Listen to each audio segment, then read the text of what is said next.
2010 жыл биз убактылуу өкмөткө келгенде эми тез бүтүрө турган иштерди бүтүрүп, элдин көзүнчө бир иштерди жасайлык деп Бакиев баштаса дагы ошол Камбар-Ата 2-ни биз бүтүрүп коелу, иш токтоп калбасын деп акча таап миллиардтаган сомдорду Камбар-Ата 2-ге курулуп жаткан кездерге котордук.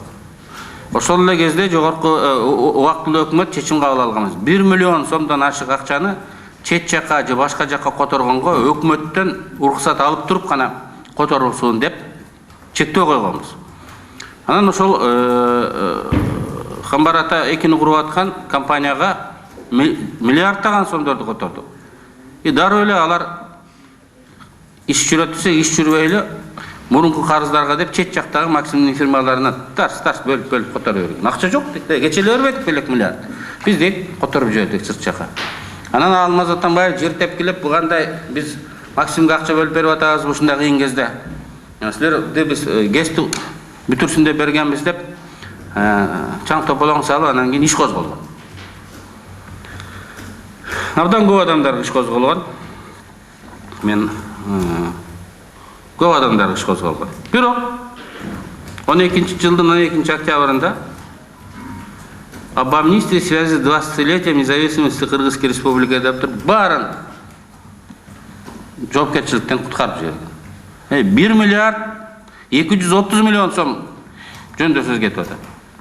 Баарын амнистиядан бошотуп жиберди. Бир гана Бечира Топчубаева деген бухгалтерин bir жылга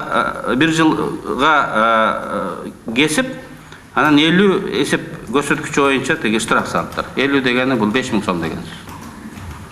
3-чү бөлүгү менен 221-ин 3-чү бөлүгү менен соттоду. Анан ал дагы ага нааразы болуп, мен эле камаламын деп, ал дагы апелляцияга бериптир. Анан акталды, акталбады, андан аркы тарых мен үчүн мындай бүдөм.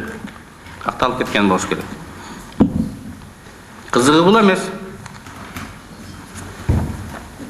Кызыгы ошол соттолгон Бакиев Осмонбек Керимбекович деген бүгүн АО электростанцияда да генералдык директордун орун басары болуп иштейт. Ошол соттолгон Кайбалиев Аскарбек Канболотович деген АО электростанцияларда генералдык директор болуп иштейт. Качкынкулов Бектурсун Жандорович деген Камбар-Ата 2 ГЭС жана акчаны урдаган ГЭСте генеральный директор болуп иштейт. Осмон бул эмне кылган? Алар соттолгон эле го десем, булар акталып чыкты да, амнистия болду, жакшы кишилер. Булар дейт ишти билет дейт. Мынакей бүгүн ал Осмон жок, бирок ошол салтууланып атат да.